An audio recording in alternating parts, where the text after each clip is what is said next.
They use the same consonantal text, and therefore St. Ambrose, writing in Syriac, talks about this Mahmed from Song of Solomon 5:60, and he says this is a title for Jesus Christ, the Anointed One, the Messiah. That's what the Anointed One is.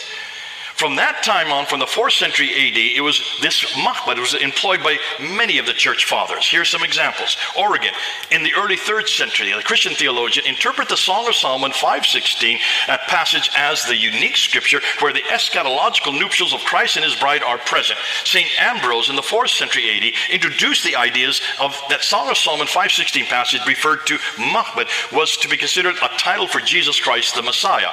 Gregory of Elvira continued that idea in the late 4th century. St. John Cassian continued that in the 5th century. St. Augustine, the great church father, continued that in the 5th century. And then Apollonius, in the middle of the 7th century, also believed that this Mahmed